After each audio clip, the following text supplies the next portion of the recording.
Ate Sabrina, ito na yung mga damit nyo ni Tita Marge. Bakit ikaw ang nagdala niyan? Nasaan si Tita Ana?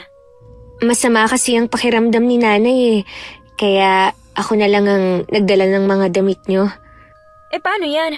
Sino magpaplansya bukas? Baka bukas daw magaling na si nanay. Kung gusto nyo ako na lang ang magpaplansya para sa inyo bukas.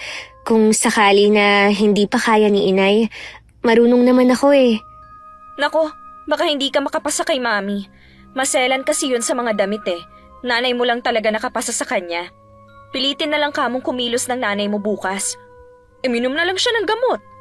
Sige sasabihin ko kay nanay. Oh, eto ang bayad. Salamat ate. May pambili na kami ng bigas tsaka ulam mamaya. Hindi sana ganyan ang buhay nyo kung hindi kayo iniwan ng tatay nyo.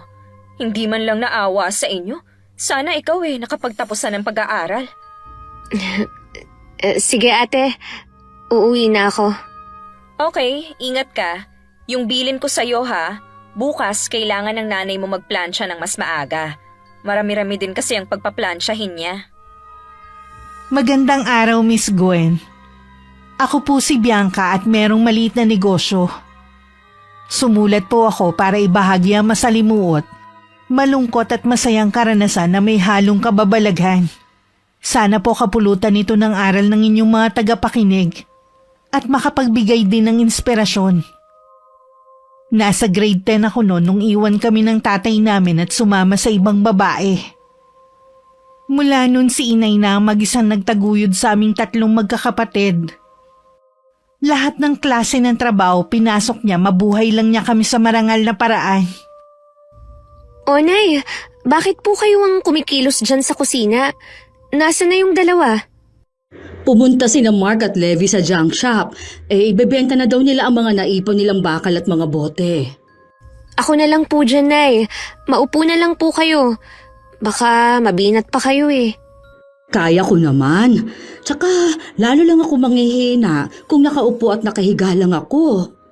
Ay nako, ang tigas ng ulo nyo. Ay, ito nga po pala ang pera, nay. Bumawas na po ako ng pambili ng bigas tsaka ulam. Sabi nung dalawa, sila na lang daw ang bahala sa baon nila.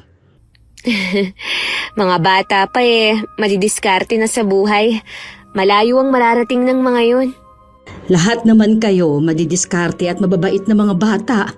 Ay napakaswerte ko sa inyo. Kami rin po, nay. Maswerte sa pagkakaroon ng mabait at responsableng nanay na katulad nyo. Bakit parang malungkot ka? Naalala ko lang po kasi yung sinabi ni Ate Sabrina. Kung hindi daw tayo iniwan ni Itay, hindi ganito ang buhay natin. Siguro nga iba ang takbo ng buhay natin kung hindi niya tayo iniwan. Baka ikaw magtatapos sa kolehiyo. Patawarin mo ako, anak. Wala rin kasi akong kontrol sa pangyayari. Ginawa ko naman lahat para tayo ang piliin ng Itay ninyo. Kaya lang, ayaw na niya sa atin. Alam ko naman po na lahat ginawa nyo Kaya lang, mas matimbang sa kanya ang babaeng yun. Pero sana naman, hindi niya kinalimutan ang obligasyon niya sa atin. Sa kabila ng ginawa ng Itay ninyo, ayokong magalit kayo sa kanya. Tatay niyo pa rin siya kahit ano pa ang mangyari. Utang ninyo pa rin sa kanya kung bakit kayo nabubuhay sa mundo na ito. Kapag ganun na ang litanya ni inay, tumatahimik na lang ako. Mahirap kasi sundin ang sinasabi niya. Na huwag kaming magalit sa aming ama pagkatapos ng ginawa niyang pag-iwan sa amin. Kinuha ko na lang ang kaldero para magsaing. Siguradong pagdating ng dalawa, gutom na ang mga yun. Si inay naman pagkatapos ng ginagawa niya, umupo na muna at tumingin sa malayo. Nay, pinapasabi din po pala ni Ate Sabrina na magpaplansya raw kayo bukas sa kanila. Maaga akong pupunta doon bukas. Alam ko kasing tambak na mga damit nila. Kaya nyo na po ba? Oo naman. Kailangan nating magsipag para hindi tayo nauubusan ng budget. Sabi ko nga po ako na lang. Kaya lang maselan pala ang mommy ni Ate Sabrina. Sinabi mo pa. Ako nga minsan napapagalitan pa kapag hindi nagustuhan ng plancha ko. Ano? Pinagagalitan po kayo? Bakit hindi niyo sinasabi sa amin? Ayoko na kasing mag-alala pa kayo. Kilala kita kasi. Kamag-anak naman nila tayo Bakit parang kasambahay ang trato sa inyo para pagalitan? Ay nako, iba talagang nagagawa ng pera. Dati, hindi naman ganun si Tita Marge Hayaan mo na. Ako nga, hindi ko nalang pinapansin. Mali ko naman kasi nasaan na kaya ang mga kapatid mo? Dapat kanina pa sila nandito Baka po may dinaanan. Kaya po hanggang ngayon wala pa. Nakatapos na akong magluto nung dumating ang dalawa na masaya. Malaki daw ang napagbentahan nila ng kalakal. Dumaan daw muna sila sa malaking tindahan na malapit sa amin. Para bumili ng kape, asukal at ilang delata na babaunin nila sa eskwelahan. Parang gusto kong maiyak sa kasiyahang nakikita ko sa dalawa. Kumpara sa iba, barya lang ang kinita nila. Para sa kanila, yaman na yun maituturing. Maya-maya lang niyaya ko na silang kumain. Alam kong gutom na rin sila. Konti man na nakahain sa mesa ang mahalaga. Sama-sama kaming kumakain. Kinabukasan, maagang gumayak si Inay para pumunta sa bahay ni na Ate Sabrina. Ako naman maglalaban ng sarili naming damit. At paplansyahin ko na rin ang mga polo ng mga kapatid ko. Habang sila mangangalakal na naman. Mula nang iwan kami ni Itay, ganun na naging routine ng buhay namin. Tita Ana, madami pa po ba kayong paplansyahin? Nasa 10 na lang ito. Bakit? Ipapahabol ko po sana tong 5 damit ko. Sige, akin na at isasama ko na. Tita? May sasabihin ka pa ba? Alam niyo po ba na nasa Canada na daw si Tito Rodney kasama ng kabit niya? Talaga? Kanino mo naman nabalitaan yan? Sa kamag-anak din po namin na malapit kay Tito. Balita ko nga din po, maganda ng buhay nila doon. Ang swerte naman talaga. Mabuti naman maayos na ang buhay niya. Sana naman maalala niya kahit ang mga anak namin. Parang hindi nyo naman alam ang kalakaran ngayon. Pwede pong ipinawalang bisa ang kasal nyo o kaya naman pineke nila ang mga dokumento para makapagpakasal sila. Hindi niya pwedeng gawin yun. Kasal siya sa akin. Parang hindi nyo naman alam ang kalakaran ngayon. Pwede pong ipinawalang bisa ang kasal nyo o kaya naman pineke nila ang mga dokumento para makapagpakasal sila. Ay, bahala na ang Diyos sa kanila. Ang mahalaga sa akin, nakakaraos kaming mag-iina. Yun lang naman po ang sasabihin ko. Ituloy nyo na po ang ginagawa nyo para maaga kayong makauwi ngayon. Nung pagtalikod ng pinsan ko, hindi na napigilan ni Inay na tumulo ang luha niya. Parang sasabog din ang dibdib niya sa sama ng loob. Kahit parang gusto na lang niyang umiyak ng umiyak. Itinuloy pa rin niya ang pamamlansya. Pagkarating sa bahay, napansin ko agad na matamlay si Inay. Naisip kong baka sumama na naman ang pakiramdam niya. Pero ayos lang naman daw siya at hindi na nilagnat. Kaya ganun na lang ang gulat ko nung bigla na lang siyang umiyak. Inay, bakit po kayo umiiyak? May masakit ba sa inyo? May nangyari ba sa bahay ni na Tita Marge? Oo, wala anak. Naaawa lang ako sa sitwasyon natin. Naisip ko na sana mas magandang buhay ang maibibigay ko sa inyo. Hindi yung nagtitiis na lang kayo sa kung anong buhay na meron tayo. Naiintindihan naman po namin kayo Hindi naman po kami nagrereklamo sa kung anong meron tayo. Alam ko naman. Kaya lang hindi ko maiwasan na mainggit sa nakikita ko sa iba. Sa buhay na meron sila. Huwag na po kayong umiyak, Nay. Hindi naman po sa lahat ng pagkakataon marangyang buhay ang nagpapasaya sa tao. Ang mahalaga sa amin ng kapatid ko yung magkakasama tayo.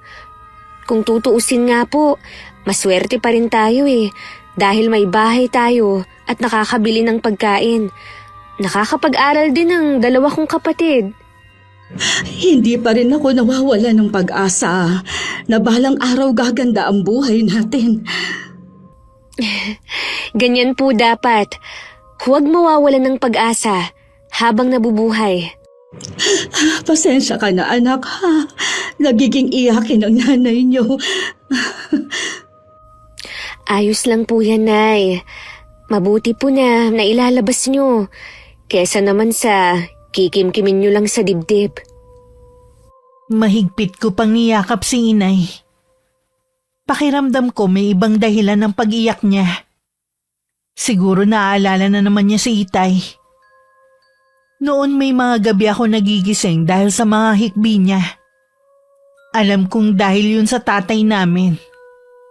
May ilang taon na rin ang nakakalipas mula nang umiyak siya dahil sa ginawang pag-iwan sa amin ni Itay. May 1 linggo na rin ang nakakalipas mula nang umiyak si inay.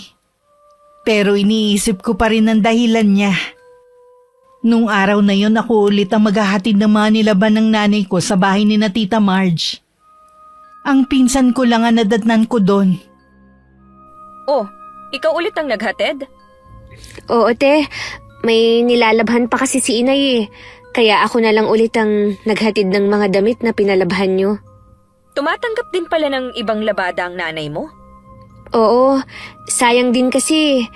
Pero syempre, kayo pa rin ang priority niya. Dapat lang, no? Malaki yata kaming magbayad kumpara sa iba.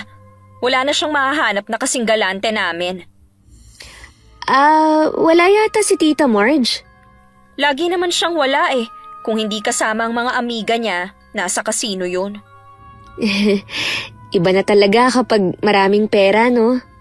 Siyempre naman, maliban sa nabibili mo ang lahat ng gusto mo, pwede ka pang mag-travel abroad. Sayang nga kayo eh. Sana kayo ang nasa Canada ngayon. Ha?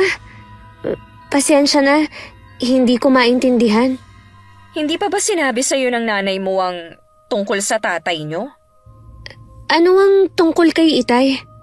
Nasa Canada na siya kasama ng bago niyang pamilya.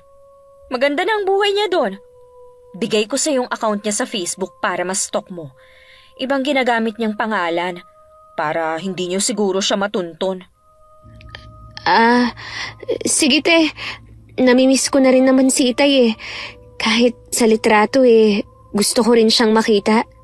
Nako, baka maglaho yung pagkasabik mo kapag nakita mo ang mga picture nilang mag-anak sa Facebook niya. Yun pala ang dahilan ng pag-iyak ni inay. Habang naglalakad ako pa uwi, inaalala ko ang mga taon na kasama pa namin si Itay. Masagana pa ang pamumuhay namin noon. Lahat bago mula sa sapatos at uniforme. Hindi rin namin pinoproblema ang kakainin sa araw-araw. Ngayon lahat kailangan isipin para makatipid. Gusto ko ring umiyak. Kaya lang para sa akin isa yung kahinaan. Huminga na lang ako ng malalim. Hindi ko na rin balak banggitin kay inay ang napag-usapan namin ng pinsan ko. Pagdating inabot ko lang kay inay ang perang bayad sa paglalabada niya. Nagkulong agad ako sa kwarto at kinuha ang nag-iisang lumang cellphone namin na kailangan nakacharge lang lagi para hindi mamatay. Tiningnan ko ang Facebook ni Itay. Lahat ng litratong nandun larawan ng masayang pamilya. Masasabi kong maganda na ang buhay nila doon. Samantalang kami naghihirap pa rin. Saan po kayo galing, inay? Diyan lang kina Maring Mercy. Nakipagkwentuhan po pala kayo. Oo, naiinip kasi ako sa bahay kaya lumabas muna ako para makipagkwentuhan. Maaga kaya ta ngayong umuwi. Wedding anniversary po kasi nung mga amo ko, kaya maaga nilang isinara ang tindahan. Ano po ang napagkwentuhan nyo ni na Aling Mercy? Yung anak pala niyang panganay na si Kate recruiter sa isang agency. Marami na nga raw yung napaalis Parang gusto kong mag-apply kaya lang hanggang 45 lang daw. Tingnan mo nga ako anak. Kung papasa pa ba ako na 45 ang edad? Magiging totoo po ako sa inyo ha. Siguro po dahil sa hirap ng trabaho nyo, mas mukha pa po kayong matanda sa totoo nyong edad na 50. Ay, yun nga rin ang sabi ni Maring Mercy Pero pwede naman daw dayain ang edad ko kung talagang desidido ako na mag-abroad. Kahit pwede pa po, hindi ko rin po kayo papayagan. Baka ako pwede pa po. Tsaka bata pa ako Kakayanin ko pa po ang trabaho sa ibang bansa. Naku anak, sa Saudi kasi ang bansa na kailangan ng DH. Delikado para sa mga katulad mo. Hindi naman kaila sa atin ang nangyayari sa mga kababayan natin doon, hindi ba? Yun naman pala Tapos gusto nyo pang pumunta dun. Ay nako, kayo talaga Sa edad ko naman siguro na to Hindi na ako para pag-interesan pa ng magiging amo ko. Paano po kung malulupit ang mapuntahan yung amo? Alam nyo naman po na swertihan lang ng pagkakaroon ng mabait na amo sa Saudi. Kesa naman kasi na ganito lang ang buhay natin. Malay mo swertehin ako. Gusto ko rin kasi kayo mabigyan ng magandang buhay. Hindi ko yun magagawa kung paglalaba lang ang trabaho ko. Kung ganun po ako na lang ang makikipagsapalaran sa ibang bansa. Ako ang magbibigay sa inyo ng magandang buhay. Ayoko anak, hindi kita papayagan. Huwag mo nang ipilit ang gusto mo. Kung ganun po hindi ko rin kayo papayagan. Mas gugustuhin ko pa po na sama-sama tayong maghirap dito. Kayo lang naman kasi ang inaalala ko. Ilang taon na lang magtatapos na sa high school ang mga kapatid mo. Alam ko, gusto rin nilang makatungtong sa kolehiyo. Ako na po ang bahala sa pag-aaral nila. Gagawa ko ng paraan. Sobra-sobra ng sakripisyo mo sa amin, anak. Pati pangarap mo, isinantabi mo para sa amin ang mga kapatid mo. Lahat po gagawin ko. Hindi ko po kayo pababayaan gaya ng ginawa ni Itay. Ay, mula ngayon anak, kalimutan na natin siya. Sigurado naman na hindi na rin niya tayo naaalala. Malamang po. Nasa Canada ba naman siya kasama ng bago niyang pamilya Maganda na ang buhay nila doon. Habang tayo, naghihirap dito. Sinabi siguro ni Sabrina sa'yo ang tungkol sa tatay mo, ano? Nakita ko rin po sa Facebook niya ang buhay nila doon. Ayokong nasasaktan ka ng ganyan, anak. Kaya nakikiusap ako na wag mo nalang tignan ang Facebook ng ama mo. Hindi na nga po, Nay. Isang beses ko lang naman tiningnan Nay, sasabihin po ba natin sa mga kapatid ko yung tungkol kay Itay? Wag na muna siguro ngayon. Hindi pa kasi nila maiintindihan. Ayoko na masaktan ng mga kapatid mo. Sige po, Nay. Wala akong sasabihin sa kanila. Para sa akin patay na si Itay. Hindi ko alam kung magagawa ko pa ba siyang patawarin balang araw. Mas lalo pa ako nagsipag para sa pamilya ko. Maliban sa pag-overtime sa trabaho ng pag-aari ng Koreano at ng Pilipina niyang asawa, ume-extra din ako sa paglilinis ng bahay ng mga kaibigan nila tuwing day off ko. Hindi ko na pinapansin ang pagod. Basta maibigay ko lang ang kailangan ng mga kapatid ko para sa pag-aaral nila. Lagi ko na lang iniisip na matatapos din ang paghihirap namin. Anak, magpahinga ka naman kahit isang beses lang. Okay lang naman po ako, Nay. Kahit kasi day off mo, nagtatrabaho ka pa rin. Kahit po kasi matagal pa, nag-iipon na ako ng pangkolehiyo nung dalawa. Sa halip na sarili mo muna ang unahin, mga kapatid mo pa talaga. Tinanggap ko na naman po na hindi na ako makakapag-aral Kaya mga kapatid ko na lang po. Kapag nakatapos sila, para na rin pong ako ang nakatapos. Paano ka naman? Ayaw mo bang umasenso sa buhay? Naniniwala naman po ako na pwede akong umasenso kahit hindi ako nakapagtapos. Kailangan ko lang po ng diskarte. Alam ko magtatagumpay ka. May tiwala naman ako sa'yo eh. Sana ingatan mo pa rin ang sarili mo. Mahirap kasi ang magkasakit ngayon. Huwag po kayong mag-alala. Iniingatan ko naman po ang kalusugan ko eh. Ayoko din po na bigyan kayo ng alalahanin. Ipagluluto na lang kita ng mga paborito mong ulam para kahit papaano makabawi ako sa'yo. Salamat po, Nay. Dumating na po ba sina Mark at Levi? Umalis ulit, mangangalakal daw sila para makapag-ipon para sa field trip nila. Huwag na po nilang problemahin yun. Ako na po ang bahala sa pagbabayad. Sasabihan ko sila mamaya pag uwi. Gusto talaga nilang sumama eh. Sabi pa nga kahit isa lang sa kanila ang makasama. Maranasan man lang daw ng isa sa kanila. Pareho ko po silang pasasamahin. Gusto kong maranasan nila ang hindi ko naranasan. Gusto ko hindi nila maramdaman na may kulang lagi sa pamilya natin. Hindi ko nalang sinabi na ayokong isipin nila na kaya hindi nila nararanasan ang mga bagay na meron ng iba dahil wala kaming ama. Dahil sa pagtutulungan namin magkakapamilya, natutugunan namin ang pangangailangan ng isa't isa. Mahirap pa rin pero ang mahalaga, hindi na humahapdi ang sikmura namin dahil walang makain. Pagpasok ko kinabukasan, ipinatawag ako ng mga amo ko. Medyo kinabahan pa nga ako.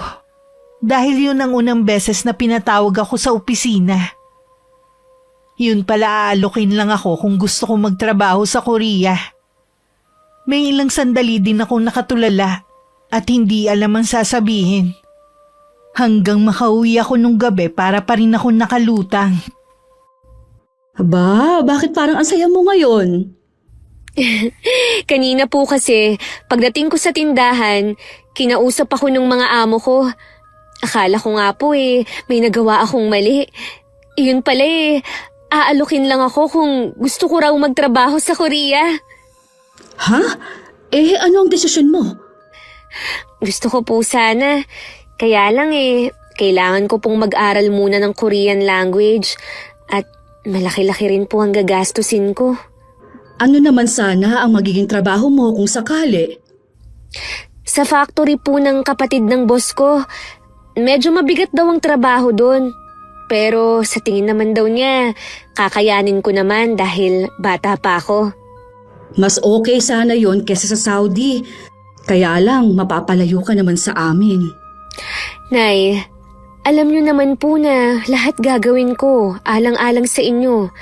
Nag-offer nga po ng tulong ang mag-asawa Kaya lang, nahihiya po ako. Kung talagang desidido ka na, pwede naman ako mangutang sa mga kamag-anak natin dito.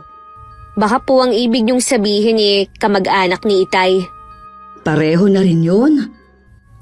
Sa tingin ko po, Nay, alam na nila noon pa kung nasaan si Itay at ang panluloko niya sa inyo.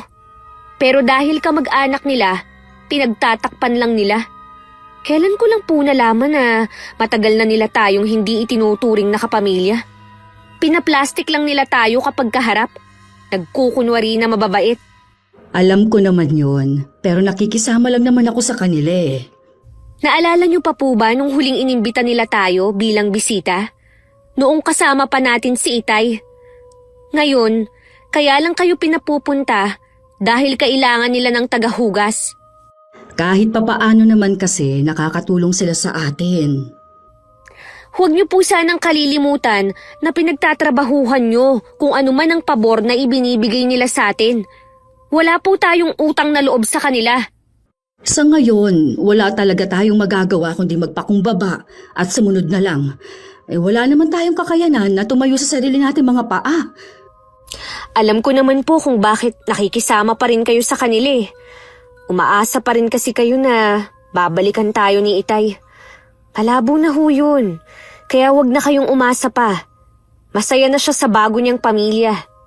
Huwag kang mag-alala, Iha. Mula nung sabihin sa akin ng pinsan mo ang tungkol sa ama mo, pinatay ko na rin sa puso ko ang pag-asa na balang araw mabubuo muli ang pamilya natin. Mabuti naman po at natauhan na rin kayo. Dahil ayoko nang magkaroon ng utang na loob sa pamilya ni Itay kung sa kanila kami hihiram ng pera, Tinanggap ko na lang ang tulong ng mga amo ko. Sila muna ang nagbayad para makapag-aral ako ng Korean language ng 3 buwan. Ibinabawas na lang nila yun sa sahod ko. Mahirap man ang sitwasyon namin dahil kailangan na namang maghigpit ng sinturon. Lahat tinitiis ko. Dahil alam kong magbubunga din ng maganda ang pagsusumikap namin. Hindi ako makapaniwala na hawak ko na ang certificate ko, Nay. Ay, masaya ako para sa'yo, anak. Koonti na lang. Maaabot mo na ang mga pangarap mo. Ano nga pala ang sunod na gagawin mo? Makakaalis ka na ba agad ngayong hawak mo na yan? Hindi pa po, Nay. Kailangan ko pa po ng passport at mga requirement na kailangan kong ipasa. Marami pa po akong aasikasuhin. Madami palang proseso, ano? Opo, pero kakayanin natin to. Tatanggap pa ako ng ibang labahin para makatulong sa gastusin mo, anak. Huwag nyo lang pong aabusuhin ang katawan nyo, ha. Ayoko po na magkakasakit kayo. Oo naman, siguradong matutuwa mo ang kapatid mo sa ibabalita mo. Sobra-sobra din po ang pasasalamat ko sa mga amo ko. Sila ang naging daan para magkaroon ako ng pagkakataon na makapagtrabaho sa ibang bansa. Isasama ko lagi sila sa mga dasal ko. Sana pagkalooban sila ng masagana at masayang buhay. Hindi naging madali ang ginawa kong pag-aasikaso sa mga dokumento. Bawat lakad ko kailangan ng pera. Mabuti na lang laging nakaalala ang mga amo ko. Sabi naman nila kapag nandun na ako, ang 1 buwan na sahod ko kasya ng pambayad sa mga utang. Nangako naman ako sa kanila na ipapadala ko agad ang una kong sahod. Dahil sa pagtitipid ko sa sarili ko, humina ang katawan ko at nagkatrangkaso. Mabuti na lang po tapos ko nang asikasuhin ang lahat ng kailangan sa pag-a-apply. Oo nga. Itong oregano na may honey ang inumin mo. Baka hiyang ito sa'yo kesa sa gamot. Kailangang gumaling na ako bago pa ang schedule ng medical ko. May awa ang Diyos, gagaling ka na rin. Basta't kumain ka lang para mabawi mo ang ilang araw na pagod at gutom na naranasan mo, ha? Opo, Nay. Kahit wala nga po akong ganang kumain inuubos ko ang pagkain na ibinibigay niyo.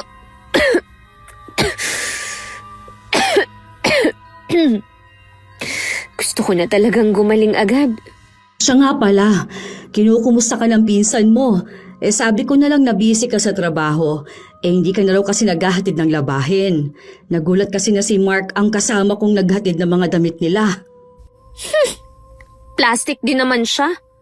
Kapag maraming tao hindi niya ako pinapansin. Para bang hiyang-hiya siya na ipakilala ako na pinsan niya. Kapag may kailangan lang sila mabait sa akin Hayaan mo na lang sila. Kapag nasa Korea ka na, anak, sana wag mo silang gagayahin na binago ng pera ang ugali. Umasa po kayo na hindi ko yun gagawin. Mabuti naman. Ito, inumin mo muna itong katas ng oregano. Ipagluluto na rin kita ng ulam na may sabaw.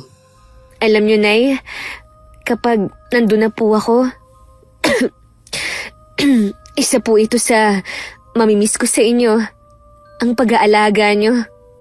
Ngayon pa lang nalulungkot na ako. Lalo na ang mga kapatid mo.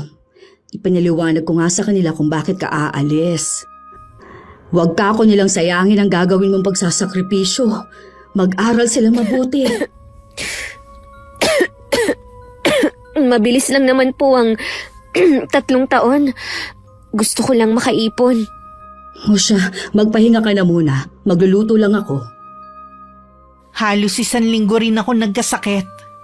Mabuti na lang nandito si inay na walang sawa sa pag-aalaga sa akin. Habang hinihintay na lang ang pag-alis ko, nagtatrabaho pa rin ako sa tindahan ng amo ko. Malaking tulong din kasi ang sahod ko para maiwan kina inay. Araw yun ng linggo. Dahil hindi pa tapos ng maglaba si inay, Ako na lang ang nagpresenta ulit na maghahatid ng mga damit ng pinsan ko sa kanila. Aba, himala.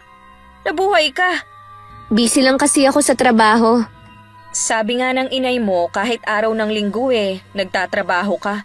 Nag-iipon ka daw ng pangkolehiyo nung dalawa. Oo.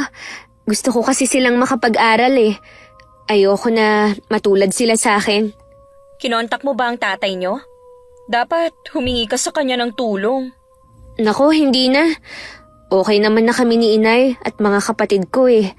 Wala na kaming pakialam sa kanya. Alam mo, nakausap na namin dati yung babae.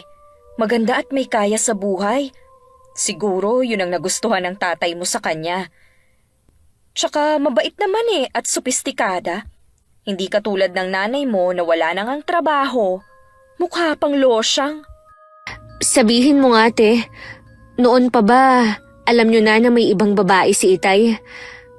Huwag kang mag-alala, hindi naman na ako magagalit eh.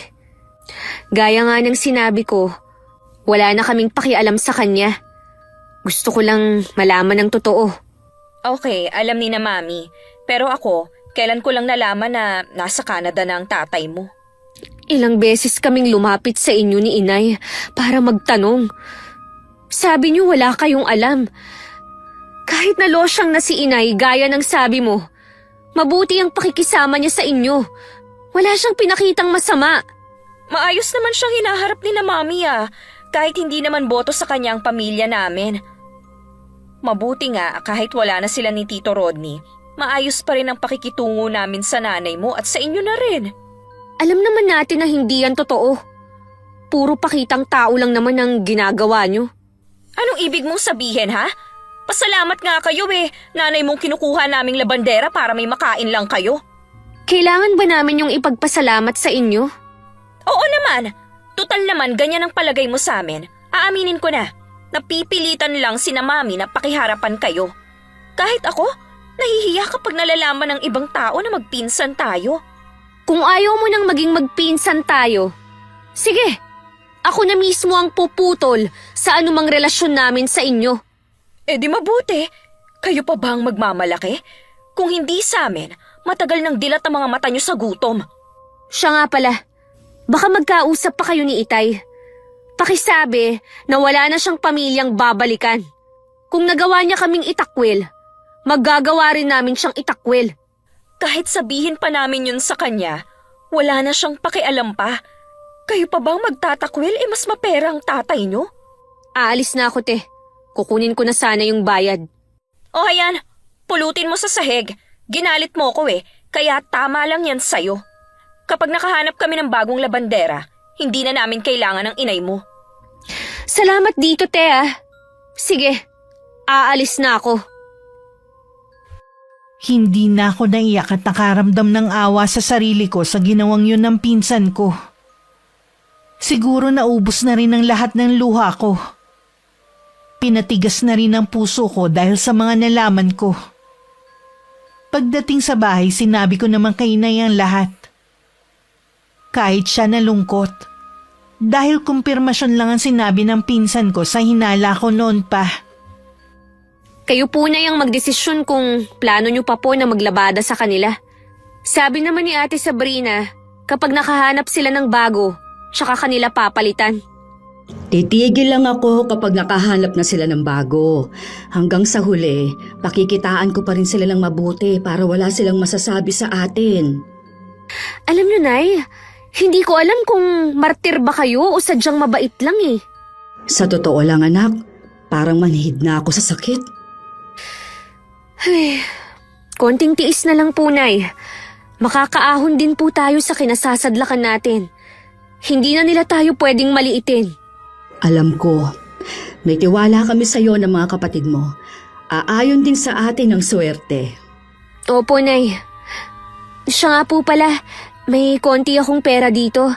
Lumabas naman tayo kahit sa park lang Gusto ko lang kayong makasama. Oo ba? Siguradong matutuwa ang mga kapatid mo.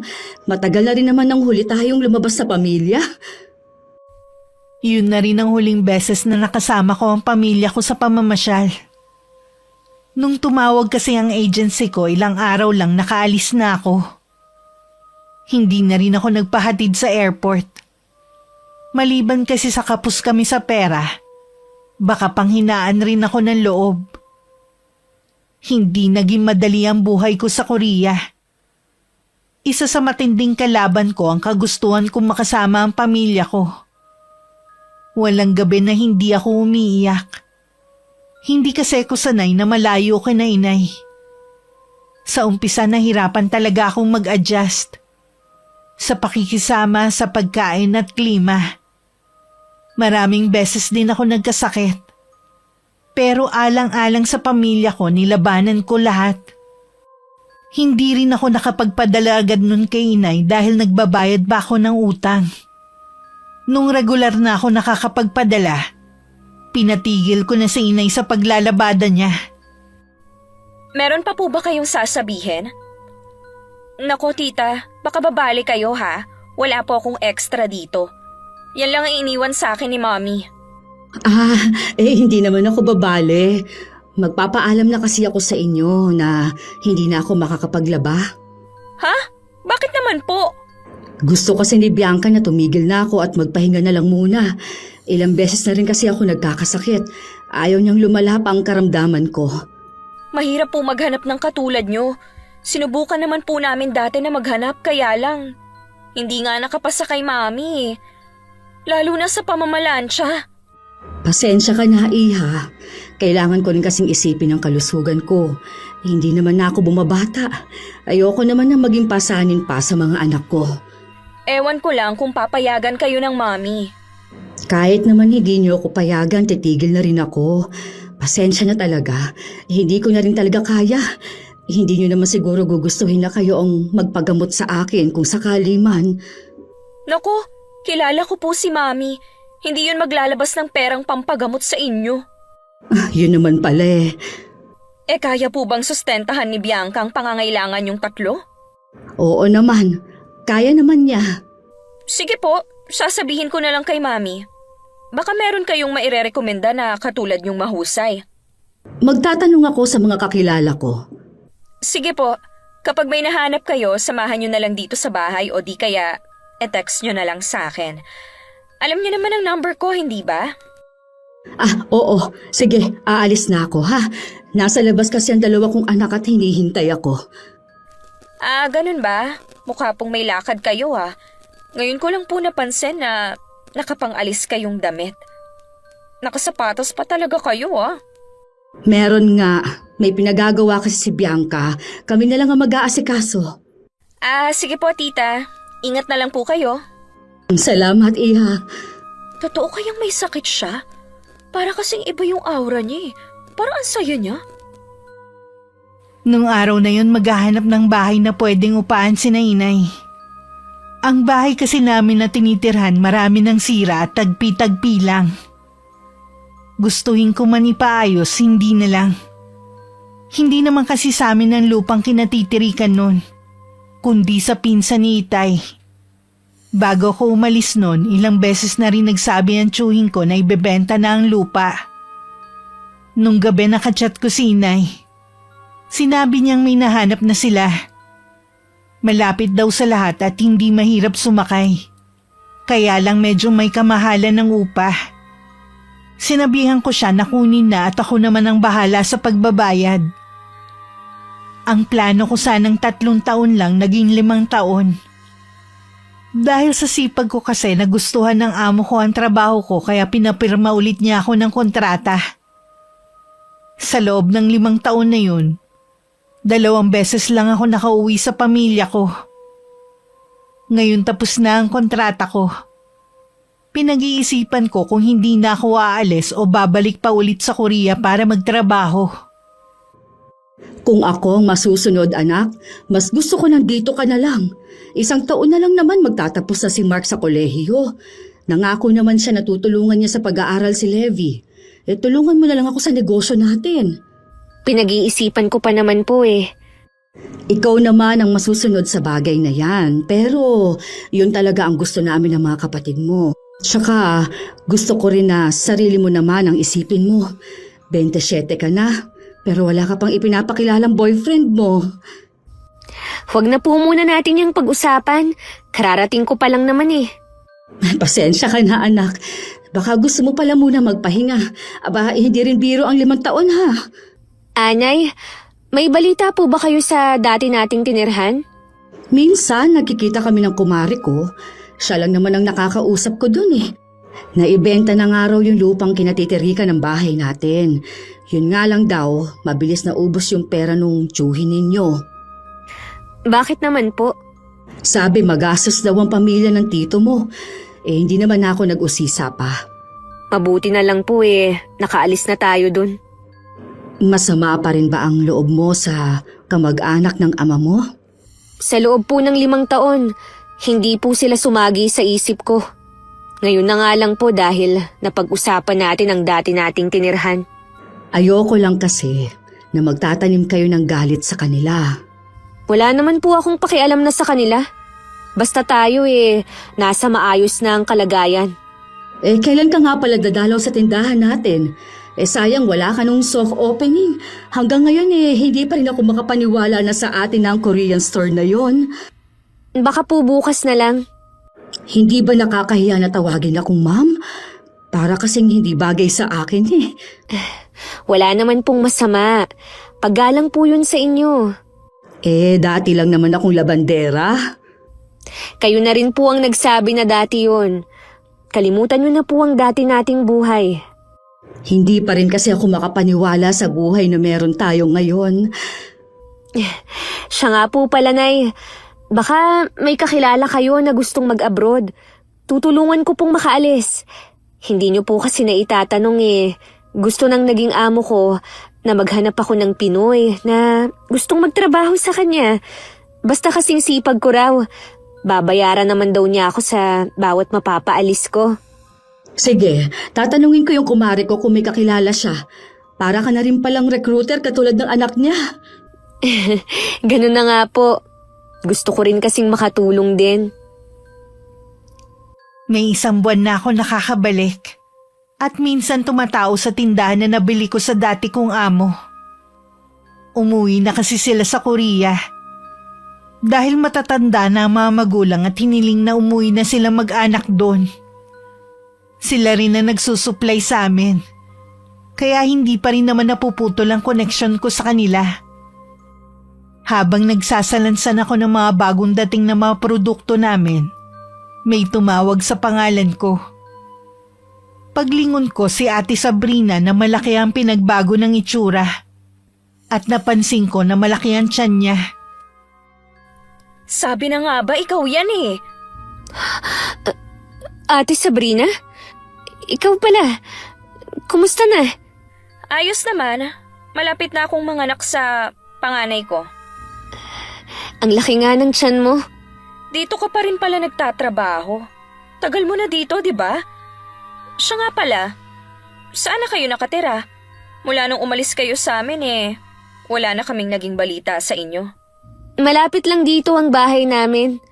Minsan nga, nilalakad ko lang Okay nga yun para tipid sa pamasahe. Kumusta na nga pala sina Tita Ana? Kanina na siya naglalabada. Bago ako makasagot, lumapit na sa amin si Inay. Nagulat din siya nung makita ang pinsan ko. Nanlaki naman ang mga mata ni Ate Sabrina nung makita ang ayos ni Inay. Malayo na kasi ang ayos nito kesa dati. Sabrina? Ikaw pala? Tita Ana? Kayo po ba yan? Ang ganda po ng ayos nyo ngayon hindi ko kayo nakilala. Salamat, Iha. Hindi pa rin nga ako sanay mag-ayos ng ganito pero kailangan kasi Ano po ang ginagawa nyo dito? Namimili rin po ba kayo? Hindi. Araw-araw talaga akong nandito dahil kami ang may-ari ng tindahan na to. Ano po? Kayong may-ari nito? Paano po nangyari yun? Nabili na ng anak ko ito sa dati niyang amo. Ang ibig ko pong sabihin, saan po kayo kumuha ng pambili? Kinatigan din kami ng swerte, pinsan. Bilog talaga ang mundo, no? Hindi sa lahat ng oras kami ang laging nasa ilalim. Oo nga, may kasama nga pala ako. Baka hinahanap na ako. Naghihintay siya sa labas eh. Tsaka na lang tayo magkwentuhan ulit. Oo ba? Ingat ka ha? Kayo din. Sige po, tita. Masaya ako na nakita ko kayo ulit. Ay, parang mapapaanak siya sa pagkabigla. Napansin ko nga rin po yun eh. Akala niya hanggang ngayon, labandera pa rin kayo. Kapag ganoon ka na kasing nakilala ng tao, gusto nila hanggang sa huli ganun ka pa rin nila makikilala. May kailangan pa po ba kayo, Nay? Kaya kayo lumapit? Tatanungin lang sana kita kung ano ang gusto mong pagkain para sa tanghalian. Kahit ano po, hindi naman po ako nagbago ng mga kinakain eh. O sige, ako nang bahala magpa-deliver. Ilang araw lang nakalipas, bumalik ulit sa tindahan si Ate Sabrina. Wala ko nun kaya si Inay lang ang naabutan niya. Tinawag niya muna ang isang tauhan para maging cashier.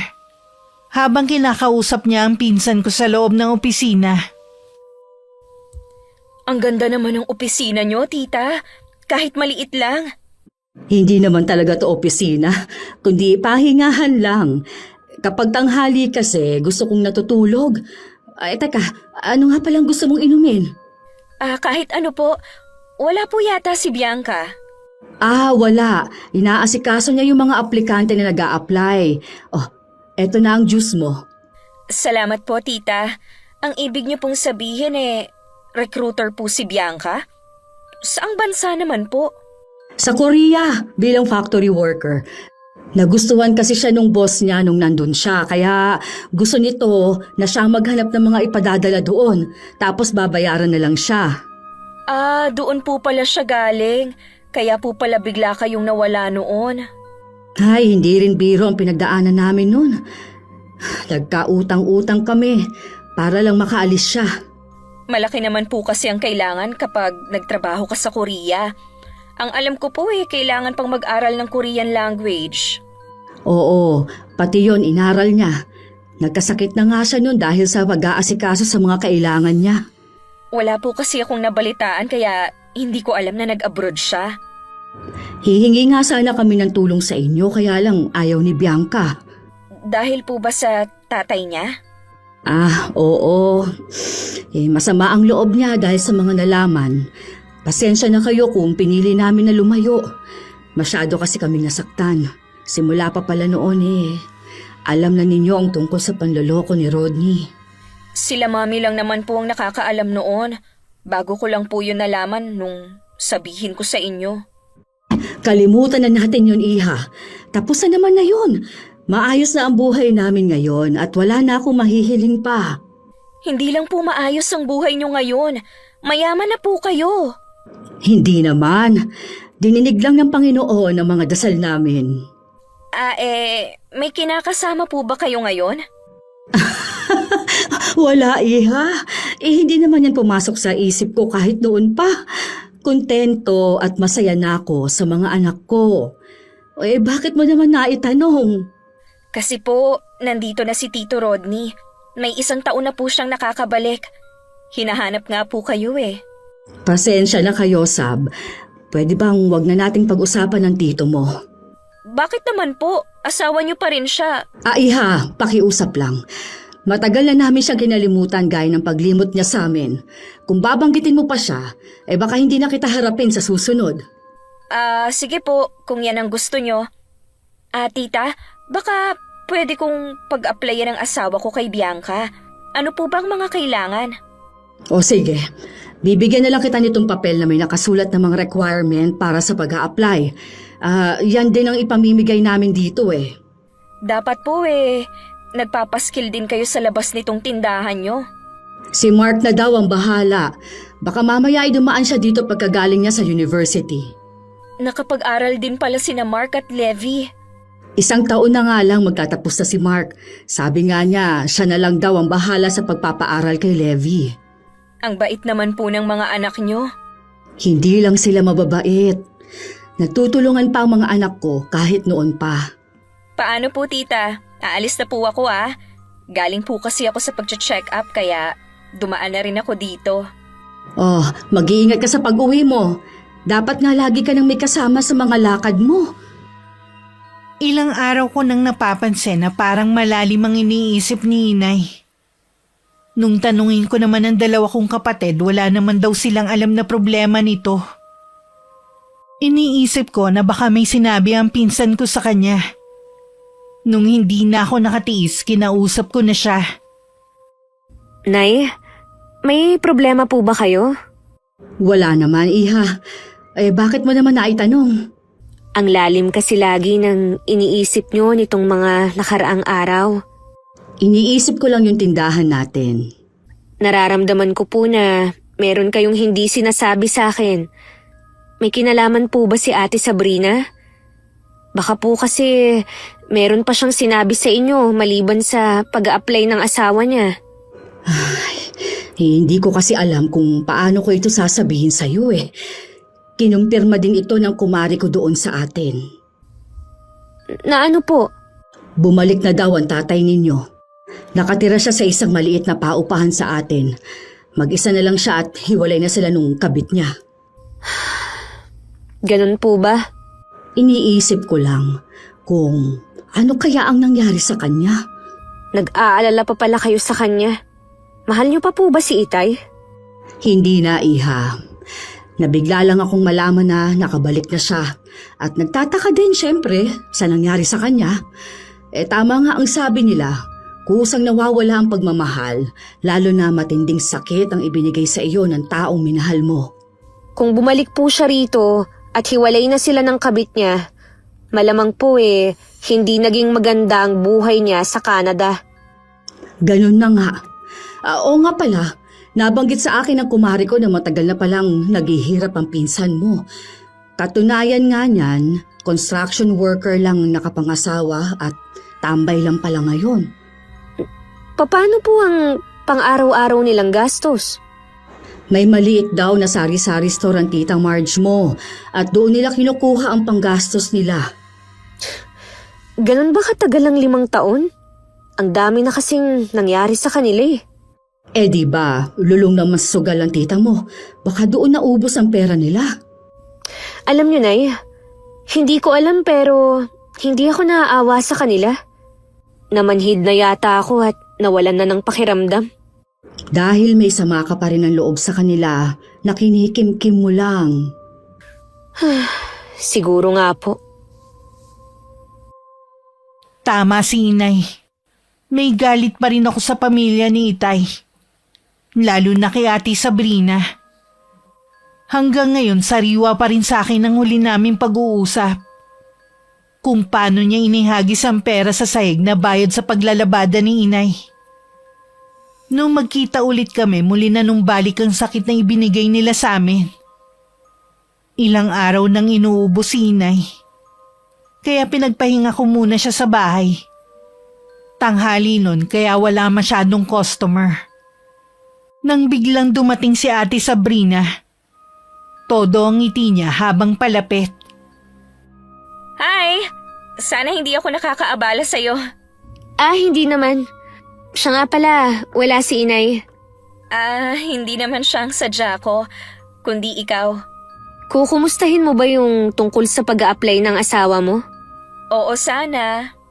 Kailangan muna niyang mag-aral ng Korean language. Hindi ba pwede na hindi na lang siya mag-aral noon? Ang mahal din kasi ng bayad eh. Mura na nga yun kung tutuusin eh. Tsaka kailangan kasi yun eh. Paano ba ang ginawa mo noon? Nangutang lang din ako dahil wala naman kaming pagkukunan. Ibinabawas lang ng amo ko sa sahod ko. Halos wala nang matira sa akin eh. Mabuti na lang, madiskarte ang mga kapatid ko. Kaya kahit papano nakakaraos kami. Nabanggit nga ng inay mo yan. Nakakabilib naman kayo kung paano kayo nakaahon. Hindi talaga ganun kadaling mag-apply sa abroad.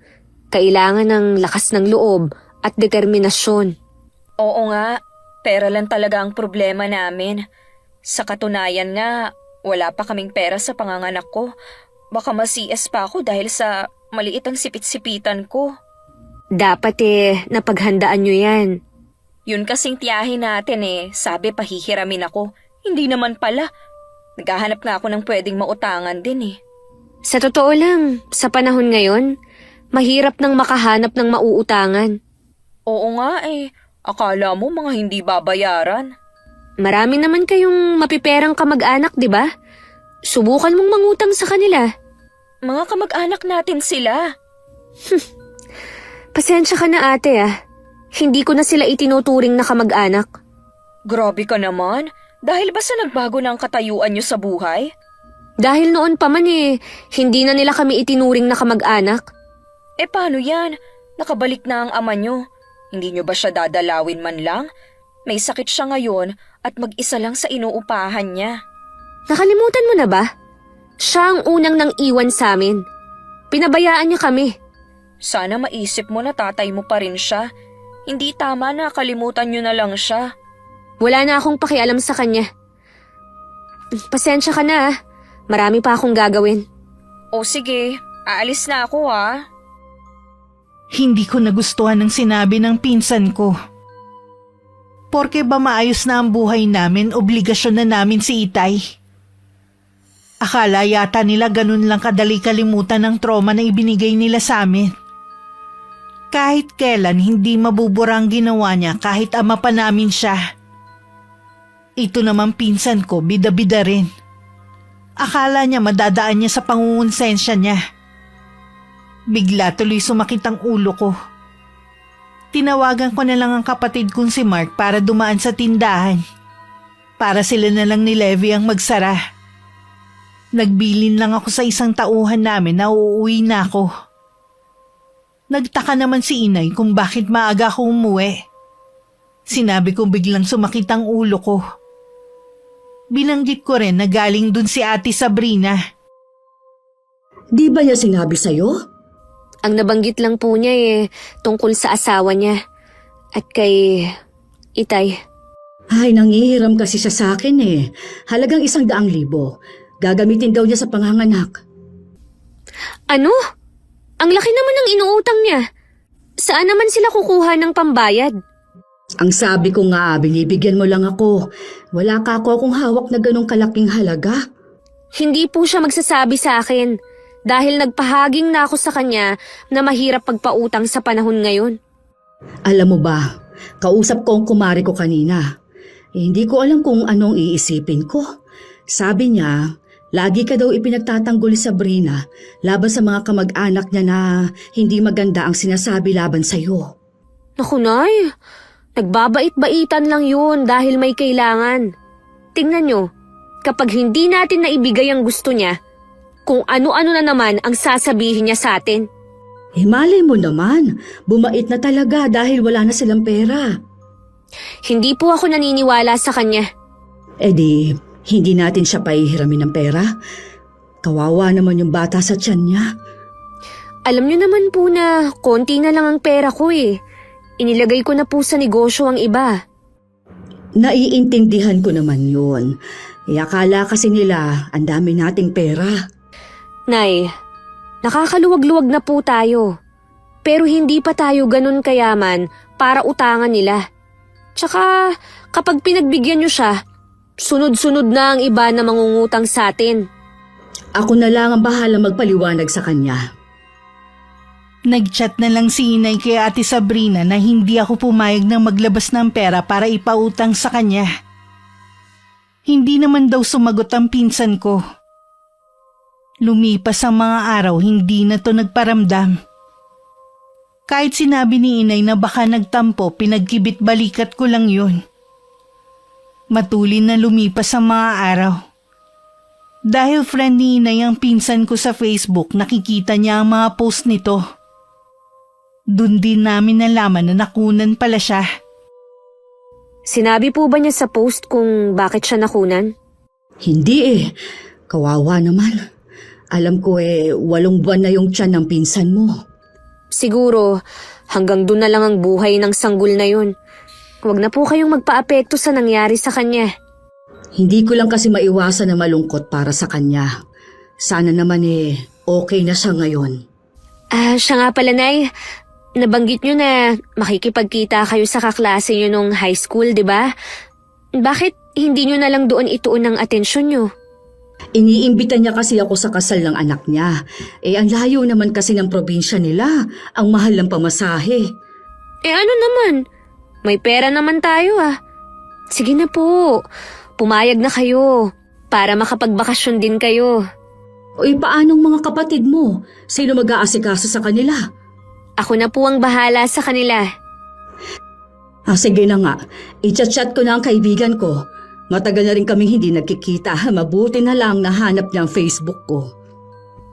Gusto ko po na mag-enjoy lang po kayo sa buhay. Salamat anak ha. Ang layo na talaga ng buhay natin sa dati. Utang namin ito sa iyo ng mga kapatid mo. Sa 1 buwan pa pala ang kasal ng anak ng kaibigan ni Inay. Pero ang gusto ng kaibigan niya magtagal siya sa probinsya nila sa Capiz. Para daw matagal silang magkasama. Hindi naman maikakaila ang excitement ni Inay. Kahit matagal pa naman ang dami niyang biniling pasalubong. At pati mga damit na isusuot niya, hinanda na rin niya. Natutuwa naman ako dahil yung pangarap ko para sa kanya na ibibigay ko na.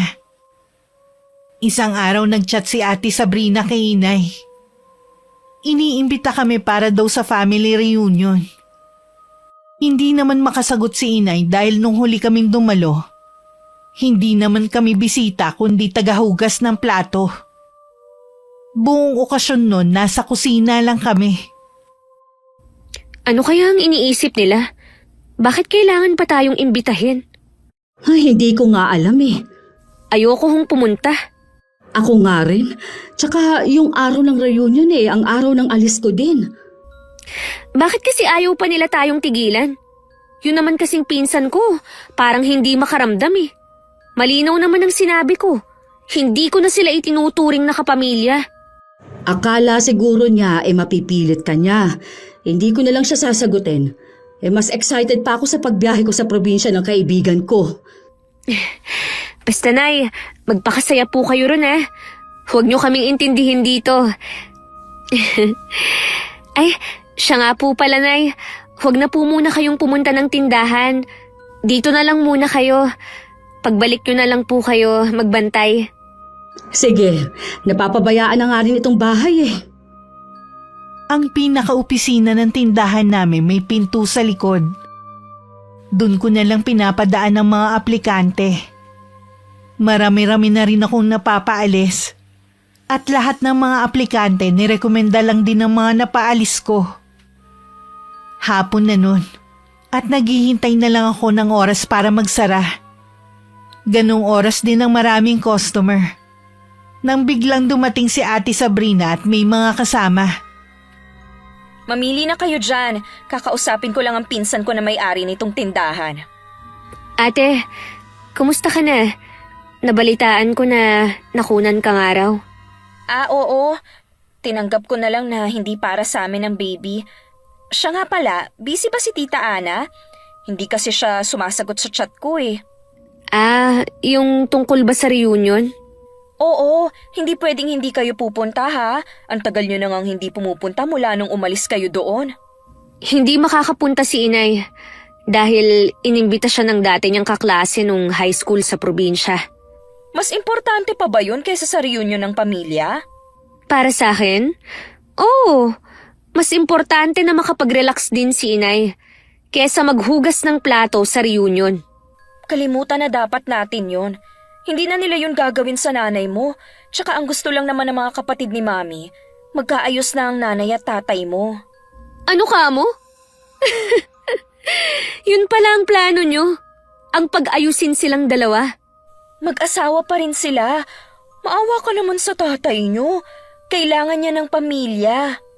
Bakit hindi mo tawagan ang kabit niya? Matagal na silang hiwalay. Iniwan niya si Tito Rodney nang magkasakit ito. Kaya gusto mo, kami ang sumalo. Ganun ba? Bakit ka ba ganyan ha? Nagkapera ka lang, nag-iba na ang ugali mo. Ano bang ipinagmamalaki mo? Ito ba ha? Kung sirain ko kaya to, total, wala ka namang kwentang anak. Tatay mo pinabayaan mo. Sige, lakasan mo pa! Alam ko naman na gusto mong makakuha ng simpatsya sa mga customer ko. Makinig kayo! Iniwan kami ng tatay ko. Sumama siya sa kabit niya at pumunta sila ng Canada. Habang nagsasaya sila ron, naghihirap naman kami. Araw-araw, problema namin kung saan kami kukuha ng makakain. Hindi na ako nakapagtapos ng pag-aaral dahil sa hirap ng buhay namin noon. Tumigil ka na! O bakit ako titigil? Inumpisahan mo eh. Pwes, itutuloy ko. Itong babaeng nasa harapan ko ngayon, pamangkin ni Itay. Simula pa lang, alam na nila ang kalokohan ng ama ko. Pero pinagtakpan lang nila. Bakit? Kasi napapakinabangan pa nila si Inay. Ginagawa nilang utusan. Mabuti pa aalis na kami. Ngayon na maganda na ang buhay namin, gusto nila na kupkupin namin si Itay. Dahil iniwan na ng kabit at may sakit na ngayon. Kayo ba? Tatanggapin niyo pa ba ang taong nang iwan sa inyo?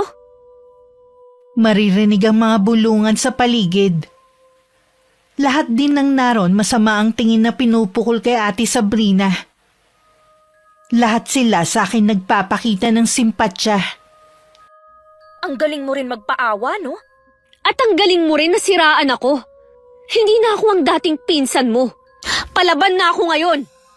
Kaya sabihin mo sa tatay ko, kahit anong gawin niya, hindi na kami babalik sa kanya. Sino mag-aalaga sa kanya? Kami ba, ha? Kayong pamilya. Kinonsinti niyo ang kalokohan niya dati. Tama lang na kayo ang mag-alaga sa kanya. Wala ka talagang kwenta. Tingnan ko lang kapag nawala sa'yo lahat kung hindi ka bumalik sa dati ninyong buhay. Malabo na yung sinasabi mo, ate. Siya nga pala, huwag ka nang babalik dito. Panira ka lang sa negosyo namin eh. Hindi na talaga. Kung alam mo lang na nasusuka pa rin ako na malaman na iba na pinsan kita. Alam ko naman yun eh. Kaya nga nagtataka ako sa'yo kung bakit mo ako ipinagtatanggol. Nagkukunwari kang mabait. Pero ang totoo niyan, hindi naman. Para sa akin, utusan pa rin kayo ng nanay mo at hindi na yun magbabago pa. Kahit kailan din, hindi pa rin namin kayo matatanggap na kapamilya. Kaya lang naman namin kayo gusto na maimbita sa reunion para kayong may malaking ambag. Ganon pa rin ang tingin namin sa inyo. Kung alam nyo lang na tawang-tawang ang kan namin sa mga post ng nanay mo. Kahit si Tito Rodney, sukang-suka na sa nanay mo. Gusto lang niyang magpaalaga tapos iiwan ulit kayo kapag magaling na siya. Yan pala ang plano nyo, ha? Salamat sa impormasyon. Hindi nyo na kami maiisahan pa. Lingid sa amin, dumating pala si Inay at narinig niya ang huling sinabi ni Ate Sabrina. Umuwi siyang umiiyak dahil sa sama ng loob. Habang umiiyak, tinawagan niya ang kaibigan at naglabas ng saloobin dito. Sinabi ng kaibigan niya na pumunta siya ng mas maaga sa kanila. Pag-uwi, nadatnan ko pa na mugto ang mga mata ni Inay habang nakaupo sa sofa. Nay! Bakit po kayo umiiyak? Narinig kong lahat ng sinabi ni Sabrina kanina. Nandun po kayo sa tindahan kanina? Oo, kukuha lang sana ako ng idadagdag ko sa mga pasalubong sa kaibigan ko. Nabanggit niya kasi na mahilig sa ramen ng mga anak niya. Kaya kahit nalaman ko na bumalik na si Itay at may sakit, hindi man lang ako nakaramdam ng awa. Siguro dahil hindi siya karapat-dapat kaawaan. Masakit sa akin na ganoon kababa ang tingin sa akin ng pamilya ng tatay mo. Pati siya, ganun lang din ang gusto. Malinaw na ang interes lang ng Itay ninyo. Ang buhay na meron tayo. Ngayon po, tuluyan na natin siyang ibabaon sa limot. Lahat sila, kailangan na nating kalimutan. Oo, anak. Siya nga pala. Maaga akong pinapupunta ng kaibigan ko. Naglabas kasi ako ng saloobin sa kanya. Mas makabubuti daw na doon na lang muna ako sa kanila. Kailan po ang alis nyo? Sa makalawa na. Nang mga oras na yun, galit naman na kinumpronta ni Itay ang pinsan ko. Nalaman kasi niya kay Tita Marge ang ginawa ni Ate Sabrina. At mga sinabi sa akin. Wala ka nang silbi, perwisyo ka pa! Wala po kayong karapatan na pagsalitaan ako ng ganyan. Si Mami nga hindi ako sinasabihan ng ganyan eh. Totoo naman.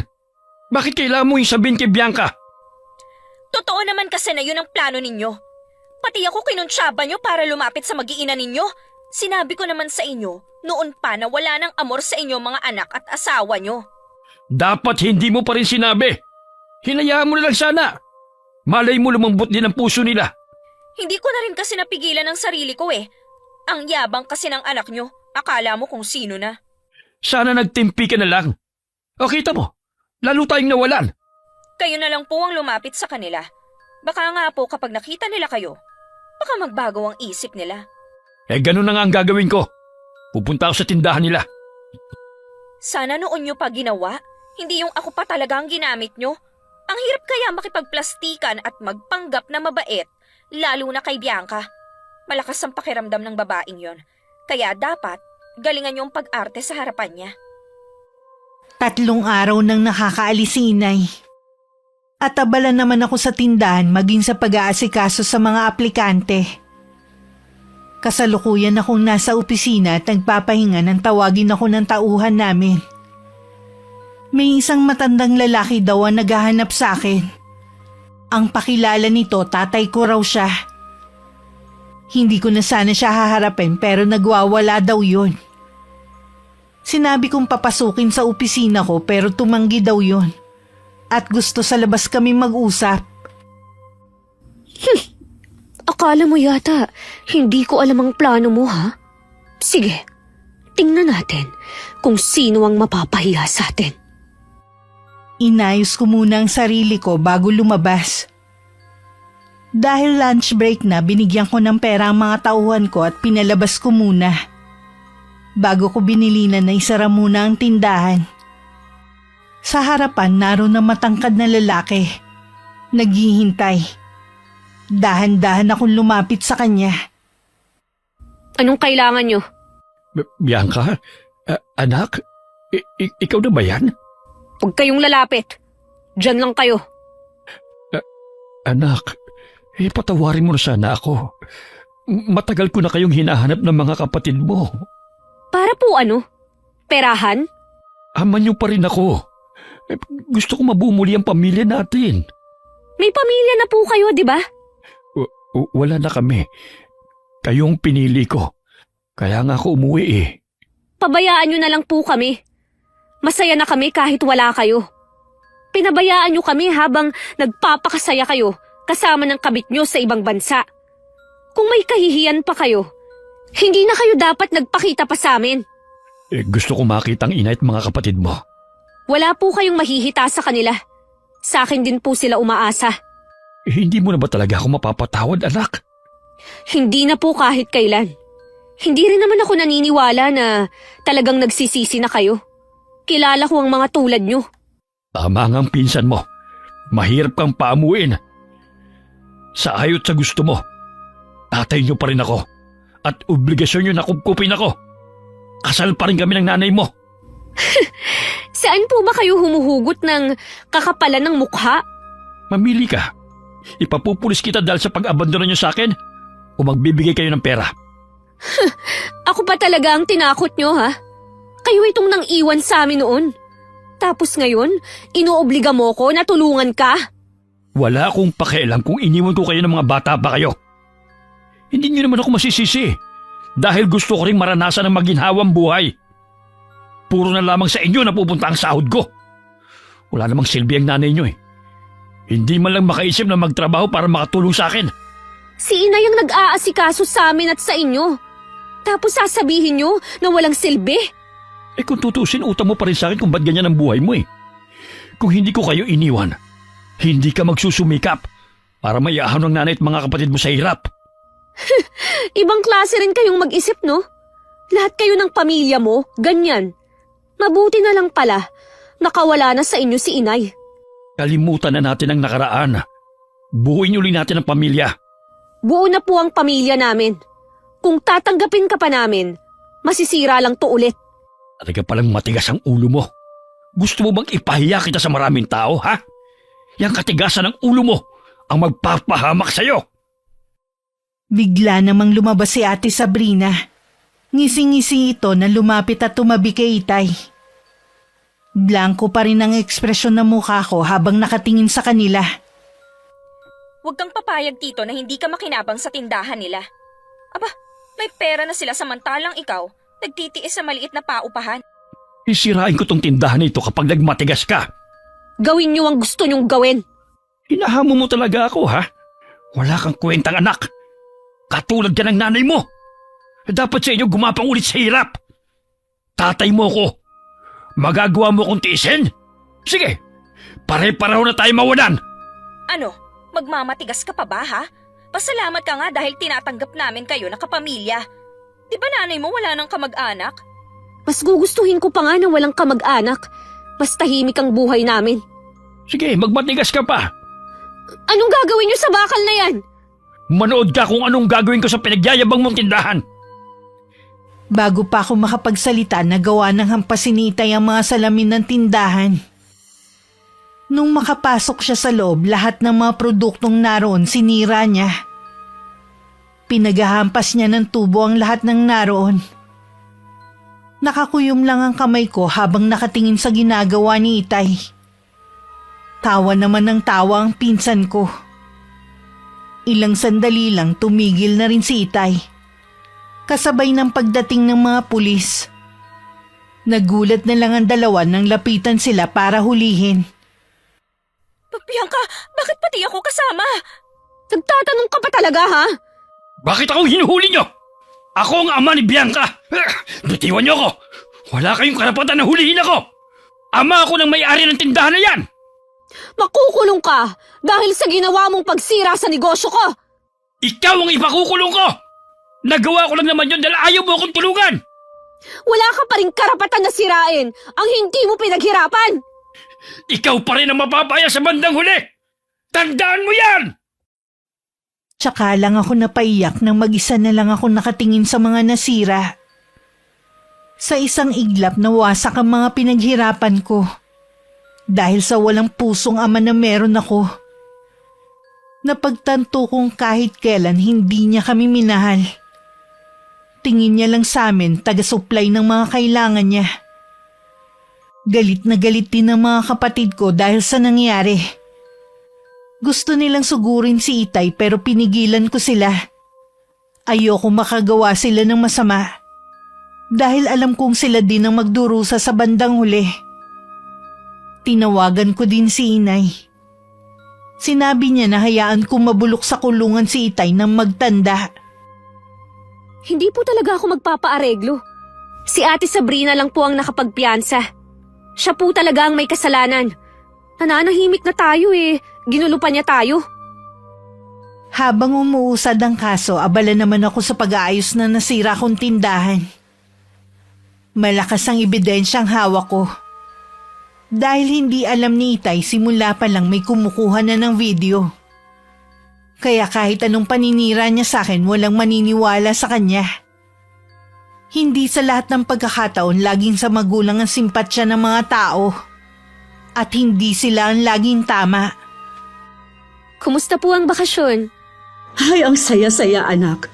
Ayoko pa nga sanang umuwi kaya lang inaalala ko kayo. Tinapos ko lang talaga ang araw ng kasal. Pasensya na po kayo kung nabitin ang bakasyon nyo, ha. Pwede pa naman po yata kayong bumalik eh. Sabi nga ng kaibigan ko, balik daw ako kahit anong oras at isama ko kayo. Sige po, Nay. Planuhin po natin yan kapag wala nang pasok yung dalawa. Oh, ay ano nga palang palita sa ama mo? Ayun, nakakulong pa rin po siya. Wala pa rin gustong magpiyansa sa kanya. Wala na yatang pera ang mga kapatid niya eh. Gusto ko siyang makita. Bakit pa po? May gusto lang akong sabihin sa huling pagkakataon. Ayoko sanang payagan si Inay pero mapilit siya. Sinamahan ko na lang siya at sa labas ng police station na lang ako naghintay. Habang nasa labas, tumingala ako sa langit. Humingi ako sa kanya ng gabay. Alam kong hindi tama na ipakulong ko ang aking ama. Pero yun lang ang alam kong paraan para hindi na niya kami guluhin. Ana, salamat naman dinalaw mo ako. Ang walang hiyang anak natin ipinakulong ako. Papiyansa mo na ba ako? Gusto na talaga makalabas dito eh. Humanda sa akin ang Bianca na yon. Mag-asawang sampalang ibibigay ko sa kanya. Ikaw ang walang hiya mula pa noon. Tama lang na mabulok ka dyan. Anong ibig mo sabihin? Hindi mo ko mapiyansahan? Asawa mo ako eh. Yung walang kwenta nating anak ang dapat nandito, hindi ako. Pagkatapos sa mga ginawa mo, si Bianca pa talaga ang gusto mong makulong dyan. Dapat lang. Dahil ayaw akong tulungan ng anak natin. Mabuti nga kahit maginhawa ang buhay nyo. Ako nagtitiis sa gutom sa inuupahan ko. Baka nakakalimutan mo, mas matindi pang naranasan namin dahil sa'yo. Kaya tama lang na magdusa ka. Kahit bali-baliktaran mo man ang sitwasyon, mag-asawa pa rin tayo. Naaalala mo pa ba si Lira? Lira? Isa lang naisip ko eh. Yung naging kaklase mo nung high school na pinagbintangan ng mangkukulam ang ina. Sabay yung tinutukoy mo? Totoong mangkukulam ang nanay niya. At sa kanya ipinamana ang libreta na naglalaman ng itim na karunungan. Bakit mo sinasabi sa akin yan? Nagkita kami pagkatapos ng ilang taon. Sa isa nila ako nagbakasyon ng ilang araw. Huwag mong sabihin na humingi ka sa kanya ng tulong. Oo, pinakulam ko si Sabrina. At ikaw naman ang susunod kapag pinilit mong lumabas dito. Ang sama mo. Ngayon na lang ako naging masama. Dahil na rin sa iyo at sa pamangkin mo. Nanahimik na lang sana kayo at pinabayaan kami. Ana, nakikiusap ako. Ilabas mo na ako rito. Ayoko sa lugar na ito. Hindi ako bagay dito. Tapos ang anak mo, ang gusto mong mapunta dyan? Hindi na. Ayoko rin siya mapunta rito. Sige na naman, Nanaw. Maawa ka sa akin. Ayoko makulong. Kung iuurong namin ang demanda, tanggapin mong sumpa na igagawad sa iyo ng kaibigan kong si Lira. Ayoko. Huwag mo naman sa akin gawin to. Kaya nga binibigyan kita ng pagkakataon na mamili. Dito o gusto mo pang lumabas? Dito na lang ako. Kahit papaano'y buhay pa ako. Mabuti naman. Sa wakas, matatahimik na rin ang buhay namin. Sinalubong ko na si inay nung makita ko siya na palabas na. Halata sa kanya na masaya siya. Nahawa na rin ako sa mga ngiti niya kahit hindi ko pa alam kung bakit siya masaya. Ano nangyayari sa akin? Bakit nagkakaganito ang itsura ko? Mommy! Jess! Tulungan niyo ako! Nung pumasok si Tita Marge, maging siya napasigaw sa gulat. Pati ang asawa ng pinsan ko parang napaho na sa kinatatayuan. Bakas din sa mukha nito matinding pandidiri sa kanya. Huwag niyo naman akong tingnan ng ganyan. Tulungan niyo ako, hindi ko alam ang nangyayari sa akin.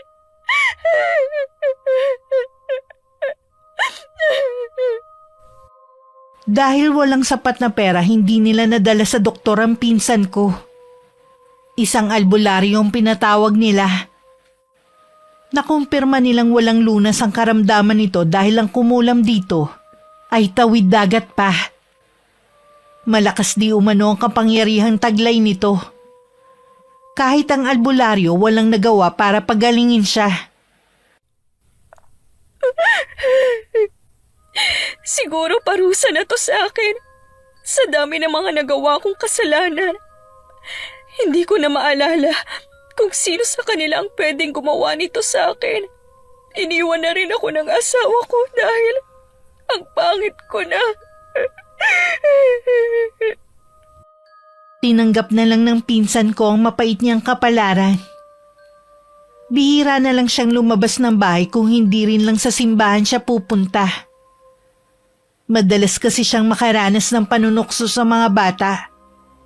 At maging sa mga matatanda dahil sa naging itsura niya. Tumutulong na lang siya sa mami niya. Na mula nung maghirap natuto ng dumiskarte sa buhay. Nung galing siya sa simbahan naisipan niyang dumaan sa tindahan ko. Papasok pa lang ako noon nung may makita akong alin na balot ng tela ang buong muka. Napansin ko agad ang magaspang niyang balat na parang natuyong sugat. Gusto niyo ho ba ng makakain? Tara ho sa loob. Hindi na. Salamat na lang. Huwag ho kayong mahiya. Ako po ang may-ari ng Korean store na yan. Pasok kayo para mabigyan ko kayo ng pagkain. Bakit ang bait mo pa rin?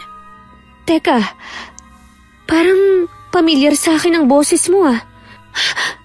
Ate Sab! Ako nga. Dinala ko muna sa opisina si Ate Sabrina para makapag-usap kami ng maayos. Iyak siya ng iyak kaya hinayaan ko muna. Ang laki ng ipinagbago ng itsura niya. Pasensya ka na ha. Naging iyakin na talaga ako mula nung maging ganito ang itsura ko. Kung hindi mo mamasamain, pwede bang malaman ang nangyari sa'yo? Sabi ng albularyo, may kumulam sa akin at wala ang lunas ang sakit ko dahil tawid dagat daw ang gumawa nito sa akin. Ganun ba? Pasensya ka na ate ah. Hindi ko alam kung paano kita matutulungan. Ayos lang. Hindi naman ako pumunta dito para humingi ng tulong.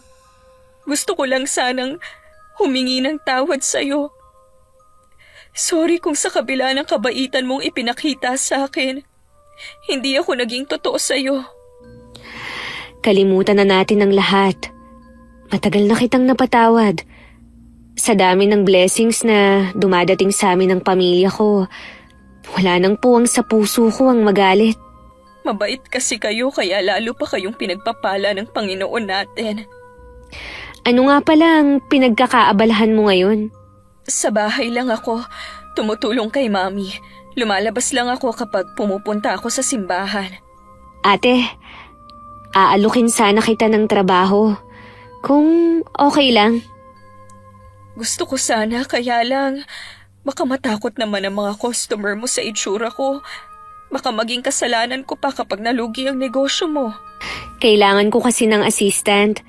Sa dami kasi ng aplikante, hindi ko na maasikaso lahat eh. Dito ka lang naman sa opisina eh.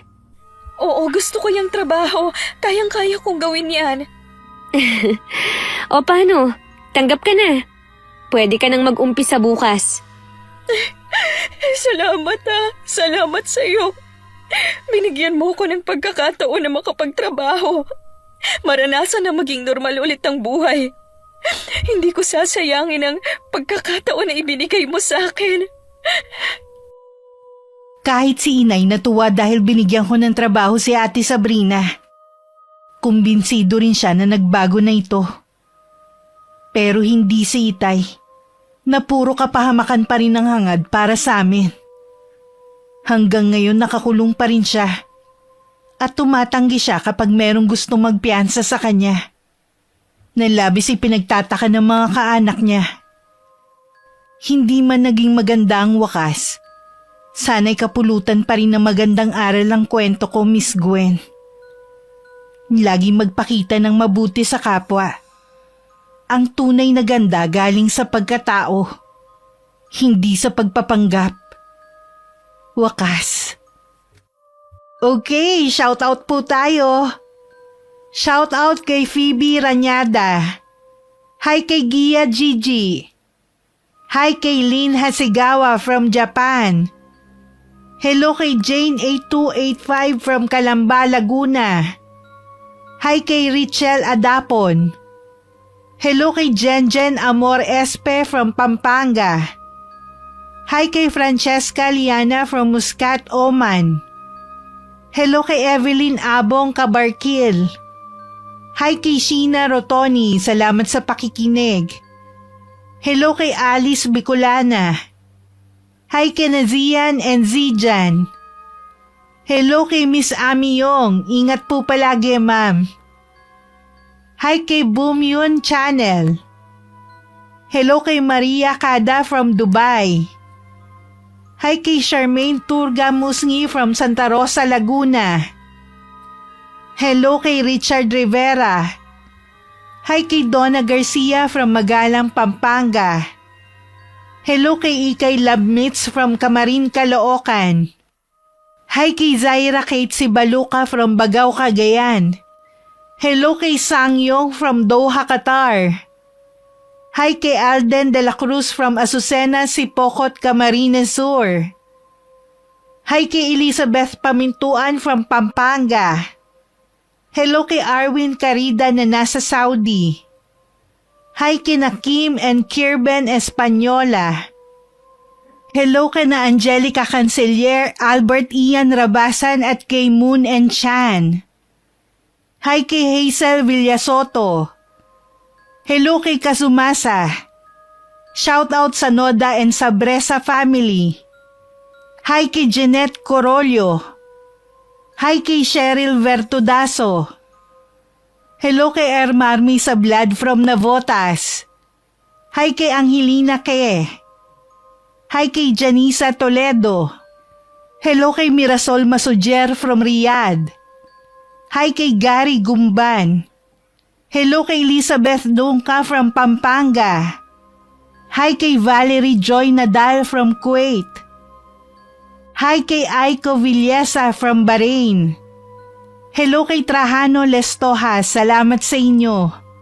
Hi kay Angelina Ignacio. Hello kay Lydia Lopez. Hi kay Francisco Neng from Saudi. And Raquel Hasegawa from Japan.